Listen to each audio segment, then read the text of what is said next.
Welcome to another episode of 9 Innings Pros, and what I want to cover this week has to do with ranked play, and in particular, Diamond 1 division of ranked play and achieving that. In my last video, I talked about exploits and how people were using these exploits to shoot themselves up in the ranks, and I've had a lot of people curious now is if they were to use those exploits, would they actually be able to make it up to the top tiers and be competitive at Diamond One, or just to get Diamond One for the first time for the achievement, so get a diamond, so that they could get their diamond packs.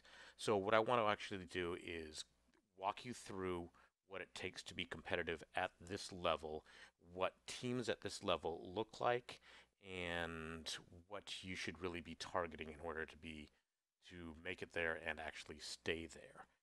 And if you're not, then it gives you a good thing to aspire to and kind of sets your expectations for if you were to shoot yourself up using an exploit, if you would be able to maintain that rank. So that said, let me take a quick look at how this season ended up before we get to 21 minutes before it resets. So that's enough time to take a look through here. So, first thing, looking at the results, I'm sitting at number 8, and I can tell you this right off the bat. At the beginning of the season, I did about 4 refreshes, so that bought me some wins, but not nearly as many as some other players were buying that shot themselves up way higher. You'll notice the number of wins for some people, there's a large disparity here. And I'll walk through and point out people who don't do any refreshes and how they did.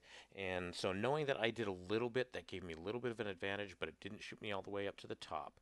So what I had to do is I got to roughly probably rank 20 and then slowly had to crawl my way up from there. First thing I'd like to point out here is in order to actually maintain a rank of this level, you're really going to need to be able to win home games. If you're not winning home games, then you are going to have to spend considerable amount of time uh, basically doing manual play. So what you're going to notice here is most of the players in the top 10 have a pretty reasonable home record. They're going to be at least 50% or higher in their win-loss at this level, and with very few exceptions. Um, the other thing you're going to note is you can kind of tell the difference between the people who are doing one of about 3 different things. People who are complete uh, quick play, or as people like to call it, sim players, will have their away game records reflect a fairly reasonable number of losses. You look at my losses and you can see 42 losses there and 69 wins, or 169 wins. I am 100% quick play. I don't like to manual because I'm not very good at it. And you can see that this is a reasonable amount of losses away, but it's not as high a amount of losses as some other people who are also at this level. Nonetheless, you can look at my numbers and you can compare that to some of the other players. I'm going to try and avoid calling out names for people, so I don't, I'm not trying to shed a bad light on how anybody plays this game. It's your choice. But you can look at the number of losses from the other people that are going to be doing one of 2 things. Either they are manualing their games, or they are being very selective about who they play and only picking people that they know they're pretty much going to beat. For example, I know that Mr. Bubbles, number 1 player, he's not a manual player, but his record would seem to indicate that he is. He's just very selective about who he plays, and you can tell by the number of wins he has. He's done some refreshes and he's accumulated some of his wins that way. And his home games, because he is such a tough team, you can look at his OVR, team OVR. He's got the highest on the server, I'm pretty sure. Um, he's tough to beat away. I used to beat him a fair amount, but now maybe a 50-50 shot to beat him with a sim game. So now compare that to some of the other players. Oh boy, I hate to do this, but I am going to point out a couple people who do some manual play. Let's see. I guess the most glaring one is number 11 here, Yank L. You can see that his home record is not really all that great, and his away record is pretty glaring difference between the number of wins versus the number of losses. So he's basically compensating for all the home losses by doing a lot of manual play. Now, also notice he is in the minority. There are not many people who are having to compensate with that many wins, with away wins, in order to maintain this level of rank. So it's telling you that his team is having a tough time winning home games, and he's compensating for that through manual play. Now let's compare that to somebody else. There's a couple players, number 10 and number 12 here, I know who do not do refreshes and are completely sim players.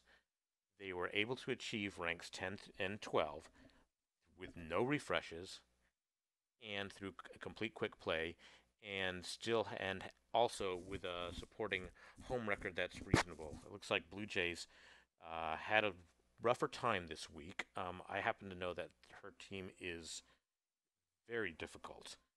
Okay, so Blue Jays looks like she had a rougher time this week, accumulated a fair number of losses at home, um, but managed to keep her rank because she can quick play and win her away games. Now, okay, so what is common amongst the teams that are able to maintain this rank? Let's take a look. We'll drill into a couple of teams. I'll make a statement before we even look at them that basically it really relies on or revolves around the pitching and your starting pitching staff in particular, but also your relief corps or your bullpen needs to be not only strong, but has to have good skills, not just okay skills, but good skills that are skilled up as well. There's always going to be exceptions, people who can compensate by playing more games, buying more refreshes, or playing more manual games, but by and large, all the people at this level are going to have those things. So I'll start with my team, and I will point out what really turned the corner for me. So basically, going through my pitchers, we're going to take a look at the skills here. I'll say right off the bat, the OVR is not as important as the skills. Everybody knows this, but I'm going to state it outright. Okay, so you'll notice that Last Boss and Cleaning Up Your Mess are considered top tier skills, and I've got both of them on my number 1 pitcher. Take a look at number 2. I've got Untouchable and Last Boss, also considered top skills. Number 3, I have Cleaning Up Your Mess and Pitching Machine. Pitching Machine is also considered basically what Ace should have been. It's actually considered to be better than Ace. So that's 2 top skills on that player as well, or that pitcher as well. Once again, Last Boss, Clean Up Your Mess, 2 top tier skills. And so this is pretty obvious. What I'm telling you is that all 5 of my starters have 2, not just 1, but 2 top level skills. And as a result, what I get out of that in my stats is my pitchers, all my starters, you're going to see Porcello had a bad week this week with an ERA over 2. At this level, that's a bad result. You should be all your starters should be in the 1.0 to 1.7 ERA range. That's what you can achieve when you have a good, strong starter with the appropriate skills. Now, on top of that, looking at my relievers, you're going to see got Last Boss again. Golden Pitcher, it's actually working fairly well for Koji. Koji has, what was it, a 1 point something ERA. Kimbrel here, also Last Boss and Pitching Machine, 2 top skiers, tier skills, and Ramos and Davinsky actually do not have quite as good skills, and their ERA will reflect it. In fact, let me go ahead and show you that. Both Ramos and Davinsky have Ace. And so let's go once again back to stats, taking a look at my pitchers, and you'll see the 2 worst performers of all my relievers are Davinsky, and Ramos. And I'm not paying attention to Kelly because he only has 3 innings pitched, and I'm also skilling him up. So we're pretty much ignoring him. And then the last thing I'd like to point out is my closer is Ziegler. He had a sub 1.0 ERA. And if we look at his skills, sorry, this guy, flip him over. He's got winning streak, which is excellent for a closer, and pitching machine, which is considered a top tier skill.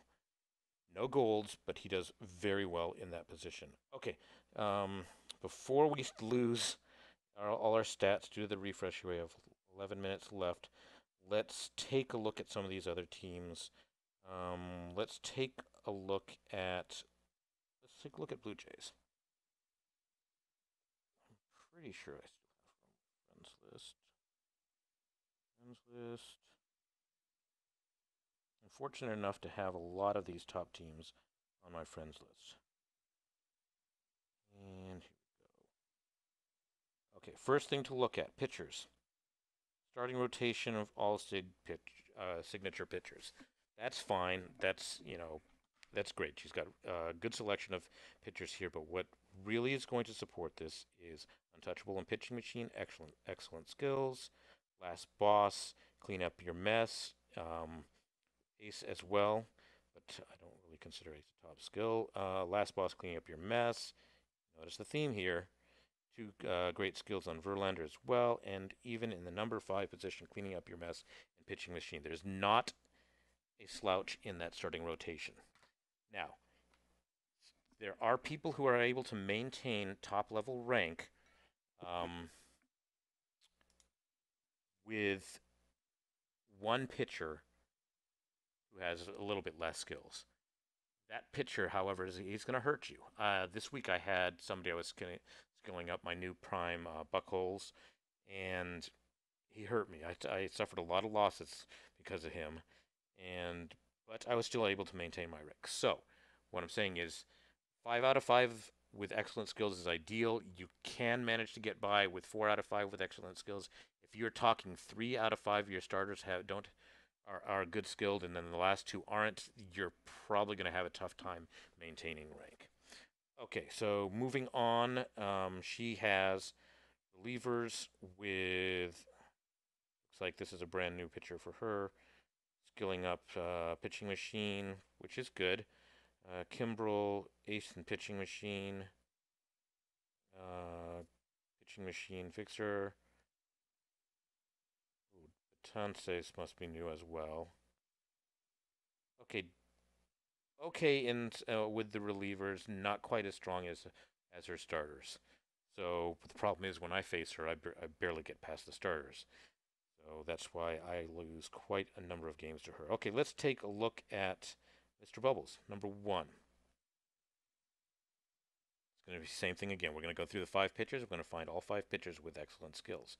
Notice some of these aren't even signatures. 3 out of his 5 starters, non-signature. Pitchers, OVR is not as important. Okay, anyways. Last boss and ace and giant killer. Brand new pitcher for him. He's testing out those skills, I know. Last boss and untouchable for Watcha. Last boss and pitching machine. Last boss cleaning up your mess. And finally, cleaning up your mess and last boss. Once again, excellent skills all the way through. Kimbrel with cleaning up your mess and last boss as his closer. And this is getting a little redundant, so I'm not going to go through all the rest of the relievers. Okay, so reiterating once again, starting pitcher skills, essential. And you're going to want to finish those off and get those skilled before you actually make a push. So typically what I see is, so if somebody does this and they exploit and they shoot up to the top, buy a bunch of refreshes, there are a few things that are going to happen. First of all, if it's somebody that nobody's ever seen up in the top, they're pretty much going to paint a target on themselves. I said this in my last video. It means that people are going to want to test that team, see if it actually is strong enough to be maintaining that level of rank. They'll find out shortly if your pitchers are not skilled, and they'll hammer on you, and you will suffer a lot of losses. So either you have to have so many wins that you can maintain your ranking, or you're going to be falling pretty quickly. For the teams that do have strong starting pitchers, like I'm pointing out, they should be able to maintain their rank, but it'll still be tough. So if I were to go through here, I could point out that, for example, I know that Dodgers New is an excellent team as well, but I also happen to know one of his 4 or 5 starters he is working on skilling, and you can see he wasn't able to quite get up into the top 10 because of that. It hurt him, and let's see, um, Team Boston RS doesn't look like he refreshed at all this week. He's also a very tough team with a full rotation, and all he managed was to get to rank 22 without refreshing and with a very strong team. So you can see that very strong teams are having a tough time even making it to the top 30. So basically, what I'm saying is if you want to do refreshes, if you want to do it for the coins, that's fine. You can collect them. If you're expecting to make it into the top 30, be prepared with a team that is capable of actually maintaining that rank, having already put your skills into skilling up your starters and also your relievers as well. Okay, long-winded for very few points, but hopefully people found it interesting to see what some of the top teams' pitching staffs look like. And I guess I'll just go ahead and close out this video at that. So good luck with your ranked. I will take a look at Giant Killer and some of the changes to skills in my next video. So hope to see you on that one as well. Thanks and goodbye.